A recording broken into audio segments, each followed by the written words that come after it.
Hello student, जय Siya Ram. Student, मैं निशु यादव स्वागत करती हूँ एक बार फिर से आप सभी का मेरे इस यूट्यूब चैनल पर जिसका नाम है बिलीव योरसेल्फ। स्टूडेंट, आज की वीडियो है, आज का टॉपिक है इंटरनेशनल बिजनेस। सभी कॉम्पिटेटिव एग्जाम जो कि पीजीटी कॉमर्स, एस्टेट और DSSB CUET सभी के लिए ये टॉपिक यूजफुल रहेगा। ये टॉपिक थोड़ा स्टूडेंट्स को बोरिंग लगता है तो पता भी नहीं चलता कि क्वेश्चन कहाँ से आता है, तो मैंने एग्जाम ओरिएंटेड तरीके से मैंने आपको ये टॉपिक कराने की कोशिश करी है। आई होप आप सभी लोगों के लिए ये वीडियो यूजफुल रहे और आपको एग्जाम में क्वेश्चन यहीं से देखने को मिले। ठीक है, चलो स्टूडेंट पढ़ते हैं आज का टॉपिक, इंटरनेशनल बिजनेस। इंटरनेशनल मतलब जब एक कंट्री दूसरी कंट्री के साथ बिजनेस करती है उसे बोलते हैं इंटरनेशनल बिजनेस। ठीक है, जब विद इन कंट्री करती है उसे बोलते हैं इंटरनल ट्रेड, जो हमारा कल का टॉपिक था, आप लोगों ने देख लिया होगा। ठीक है, ये मान लो एक कंट्री दूसरी कंट्री के साथ बिजनेस करती है उसे बोलते हैं इंटरनेशनल बिजनेस। ठीक है, अब वो मतलब जो थ्योरी वाला पार्ट है वो हमने बिजनेस स्टडी में कवर किया है। जैसे एक्सपोर्ट, इंपोर्ट और एंट्री पोर्ट क्या होता है एक बार फिर भी बता देती हूँ। एक्सपोर्ट मतलब जब एक कंट्री दूसरी कंट्री में सप्लाई करती है, बेचती है, उसे बोलते हैं एक्सपोर्ट। जब एक कंट्री दूसरी कंट्री से कुछ गुड्स मंगाती है, गुड्स और सर्विसेज, तो उसे बोलते हैं इंपोर्ट। और एक्सट्रीपोर्ट जब एक कंट्री दूसरी से लेकर और तीसरी में बेचती है तो उसे बोलते हैं एंट्री पोर्ट। राइट, अब चलते हैं आगे की तरफ।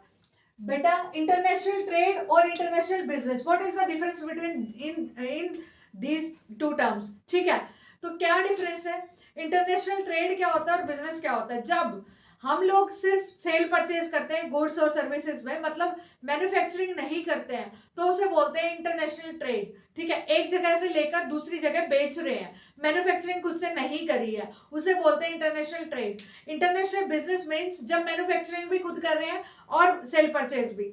ठीक, राइट, समझ में आई। तो international trade is a short term और international business is a broad term. Right, अब देखो scope of international business. International business के स्कोप क्या क्या है, मैंने इसके की पॉइंट्स लिखे हैं। अगर मैं इसके बारे में लिखना चाहती तो बहुत लंबी वीडियो हो जाती, और मेरा मकसद सिर्फ आपको समझाना है। आप लोगों के एग्जाम में जब क्वेश्चन आएगा आपका वो राइट हो जाए, मेरा मकसद सिर्फ यही है, वीडियो को लंबी करनी नहीं। ठीक है, अब देखो मर्चेंटाइज, एक्सपोर्ट और इंपोर्ट क्या होता है। मर्चेंटाइज वर्ड मतलब प्रोडक्ट्स। ठीक है, विजिबल थिंग्स, विजिबल प्रोडक्ट्स जिनको हम देख सकते हैं, उनका एक्सपोर्ट या इंपोर्ट करना। राइट, फिर है सर्विस एक्सपोर्ट और इंपोर्ट।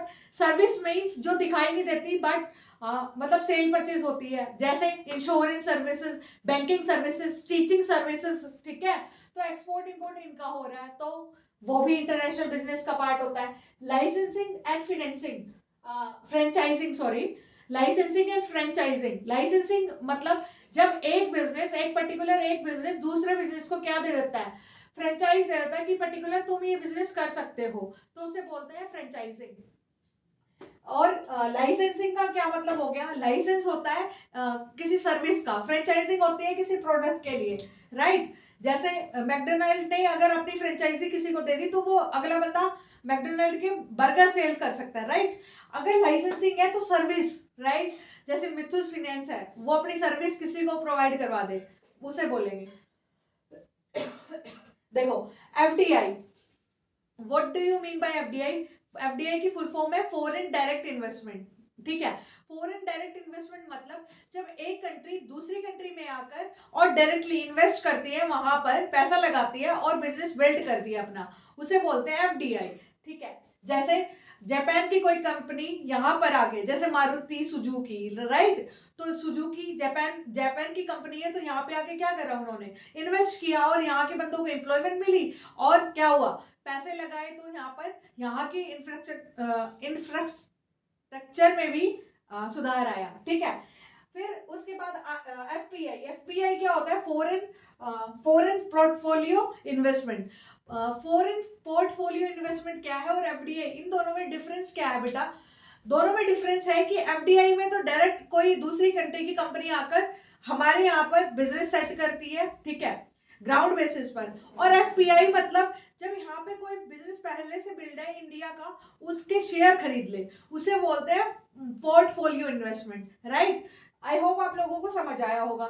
अब ना पहले के टाइम में जो गवर्नमेंट थी वो एफडीआई को ज्यादा प्रेफरेंस देती थी, लेकिन आजकल एफपीआई को प्रेफरेंस देती है। और आप लोगों ने सुना होगा made in India, made in India को क्या करती है, प्रमोट करती है कि इंडिया की कंपनी ज्यादा से ज्यादा बनाए और बाहर की आके यहाँ पे एफपीआई करे, ना कि एफडीआई। राइट। अब देखते हैं आगे की तरफ। देखो बेटा, बहुत इस टॉपिक में से यहाँ से क्वेश्चन पूछा जाता है कि यहाँ पे जो इंटरनेशनल बिजनेस के लिए जो इंपॉर्टेंट ऑर्गेनाइजेशंस है, इन ऑर्गेनाइजेशन के बारे में आप कितना भी पढ़ लो कम ही लगेगा, बट आपको एग्जाम टाइम में कुछ इंपॉर्टेंट चीजें याद रखनी है, वही मैं आप लोगों को कराऊंगी। इन चीजों को भूलकर आप एग्जाम में नहीं जा सकते। ठीक है। अब ऐसे कौन से जो ऑर्गेनाइजेशंस है इंटरनेशनल बिजनेस में यूज होते हैं, ठीक है, इंटरनेशनल बिजनेस में बहुत बड़ा रोल प्ले करते हैं। ठीक है। एक तो होता है ब्रिटेन वुड्स ट्विंस के नाम से जाना जाता है। ब्रिटेन वुड्स एक कॉन्फ्रेंस थी, ये इसने ट्विंस को जन्म दिया यानी 1944 में। ठीक है। एक आईएमएफ और एक आईबीआरडी। आईबीआरडी का ही दूसरा नाम है वर्ल्ड बैंक। अब आईबीआरडी का ही दूसरा नाम वर्ल्ड बैंक है, आईएमएफ है, क्या है, यही पता नहीं कितने एग्जाम्स में पूछा गया है। तो आईएमएफ आईबीआरडी का दूसरा नाम ही वर्ल्ड बैंक है। अब है बेटा ये, हाँ, वर्ल्ड बैंक आया आपका 1944 में और आपका आईएमएफ आया 1945 में। क्यों? देखो, एक ही कॉन्फ्रेंस के थ्रू आया। अगर वैसे पूछा जाए मोटे तौर पर तो 1944 में ही आया, लेकिन वर्ल्ड बैंक को ज्यादा प्रेफरेंस दी जाती है क्योंकि वर्ल्ड बैंक है लॉन्ग टर्म के लिए लोन देता है जितनी भी इसकी मेंबर कंट्रीज है उन सबको। ठीक है। और आईएमएफ क्या है, ये शॉर्ट टर्म के लिए लोन देता है। 1945 में माना जाता है, अगर मतलब पर्टिकुलर पूछा गया तो। ठीक है। 1944 की तरफ भी जाते हैं कई एग्जामिनर और कई बार 1945, तो मैंने दोनों डेट मेंशन कर दी है। ठीक है। International business for reconstruction and development, ये इसकी फुल फॉर्म है। ठीक है। इंटरनेशनल बोर्ड, इंटरनेशनल बिजनेस नहीं, international board for reconstruction and development. ठीक है। फिर है इन दोनों का हेडक्वार्टर कहाँ हुआ, क्योंकि ब्रिटेन वुड्स ट्विंस है तो हेडक्वार्टर कहाँ है, वॉशिंगटन डीसी में। ठीक है। अब है इसका कई बार वो पूछा जाता है चेयरमैन कौन है, तो पहले तो क्रिस्टिना लेगार्डे था। अब देख लेना आप लोग क्या, पहले वुमेन थी क्रिस्टिना लेगार्डे। ठीक है। अब गेट, ठीक है, general agreement trade and tariff, मैंने इनकी फुल फॉर्म नहीं लिखी, आप लोग खुद करोगे ये काम। ठीक है। General agreement trade and tariff, ये 1 जनवरी 1948 में आया। इसको रिप्लेस करके आया डब्ल्यूटीओ, वर्ल्ड ट्रेड ऑर्गेनाइजेशन। और यहां से क्वेश्चन आता है 1 जनवरी कब आया, 1995 यानी 1995 में। ठीक है। आप लोगों को ये डेट याद रखनी है जो मैंने याद करवाई है, इसके अलावा नहीं। एक ना फीचर्स में से क्वेश्चन पूछा जाता है, या तो डब्ल्यूटीओ का फीचर्स, या वर्ल्ड बैंक का फीचर्स, और या आईबीआरडी का फीचर। इनमें से फीचर दे दिए जाएंगे, एक फीचर होगा वो इनका नहीं होगा। देखो, डब्ल्यूटीओ के फीचर दिए जाए ना, तो डिस्ट्रीब्यूट को जो एक कंट्री के और दूसरी कंट्री के बीच में डिस्ट्रीब्यूट होते हैं ना ट्रेड से संबंधित, तो उनको कौन हैंडल करता है, तो वर्ल्ड ट्रेड ऑर्गेनाइजेशन हैंडल करती है डिस्प्यूट्स को। ठीक है। डिस्प्यूट सेटलमेंट करती है कौन, ट्रेड हो रहा है एक कंट्री से दूसरी कंट्री में, ट्रेड से रिलेटेड डिस्प्यूट्स हैंडल करता है डब्ल्यूटीओ। और कई बार इनके फंक्शन में वो डाल दिया जाता है, वही रॉन्ग होता है। ये क्वेश्चन बार बार पूछा गया और आपसे भी पूछा जा सकता है, इसलिए मैंने यहाँ पे बता दिया फीचर से रिलेटेड। अब है मोड ऑफ एंट्री, कैसे अगर एक देश दूसरे देश में बिजनेस करना चाहता है तो कैसे एंट्री ले सकता है। इसलिए एक्सपोर्ट और इंपोर्ट सिंपल बता चुकी हूँ। एक्सपोर्ट मतलब एक कंट्री दूसरे कंट्री में सेल कर रही है, इंपोर्ट जब दूसरे कंट्री से चीजें मंगा रही है। ठीक है। अब जॉइंट वेंचर मतलब दो जने मिलके काम करे किसी एक पर्पज के लिए, उसे जॉइंट वेंचर, यानी एक कंट्री दूसरे कंट्री के साथ एज अ जॉइंट वेंचर भी काम कर सकती है। फिर है कॉन्ट्रैक्ट मैन्युफैक्चरिंग, लाइसेंस और फ्रेंचाइजिंग मैं बता चुकी हूँ, इसलिए दोबारा नहीं बताऊंगी। लाइसेंसिंग जो सर्विसेज के लिए की जाती है, फ्रेंचाइजिंग जो किसके लिए की जाती है, प्रोडक्ट्स के लिए। राइट। अब देखो, ये कुछ डॉक्यूमेंट्स है, यहाँ से इंपॉर्टेंट क्वेश्चन आता है स्टूडेंट। वैसा तो इंटरनेशनल बिजनेस का एक्सपोर्ट और इंपोर्ट का प्रोसीजर है, बट बहुत कम एग्जाम्स में पूछा गया एक्सपोर्ट इंपोर्ट से लगाना, कहीं पे पूछ भी लेते हैं। ठीक है। लेकिन एस्टेट में नहीं पूछा गया, एस्टेट में जहां से क्वेश्चन पूछे गए हैं मैं वही चीज आप लोगों को बता रही हूँ। देखो, बिल ऑफ लैंडिंग क्या है, बहुत बारी पूछा गया और स्टूडेंट कंफ्यूज होते आए हैं, बट इस वीडियो के बाद कंफ्यूज नहीं होगी। Bill of landing, certificate of inspection और मेरिट रिसर्च, यहां से क्वेश्चन बनता है। ठीक है। सॉरी बच्चों, देखो, बिल ऑफ लेडिंग मतलब एक डॉक्यूमेंट है, याद रखना। बिल ऑफ लेडिंग एक डॉक्यूमेंट है, कौन देता है? शिपिंग कंपनी, ठीक है। बिल कौन देता है? कंपनी, याद रखना।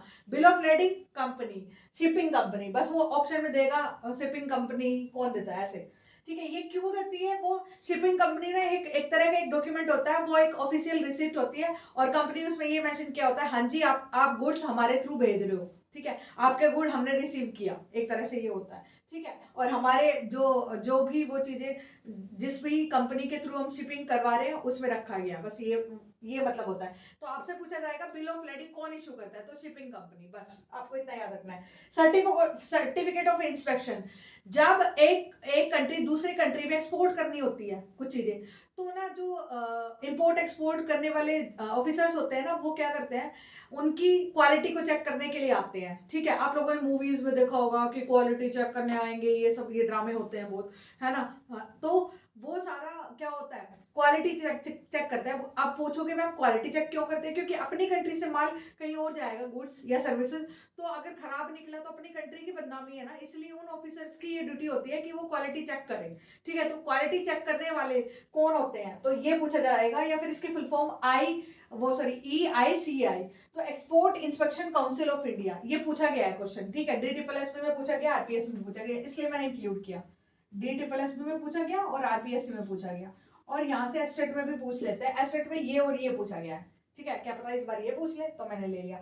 Export inspection council of India, right. अब मेट रिसिप्ट, अब भाई मेट रिसिप्ट वैसे तो मैं बता दूंगी अभी क्या होता है, बट याद रखना मेट यानी मेट क्या होता है, मेट किससे बना है? मैट, मैट क्या होती है? चटाई, चटाई कौन बिछाता है? मैन, ठीक है। तो कमांडिंग ऑफिसर बिछाता है, ठीक है। कमांडिंग ऑफिसर क्या करता है? Mate receipt. वरना तो बिल ऑफ लेडिंग में और इसमें मैं खुद कंफ्यूज होती आई हूँ, मैं बहुत बारी क्वेश्चन गलत करके आई हूँ, आप लोग ना करना। मेट रिसिप्ट कौन, यानी मेट कौन बिछाता है? कमांडिंग ऑफिसर, एक बंदा बिछाता है, कमांडिंग ऑफिसर।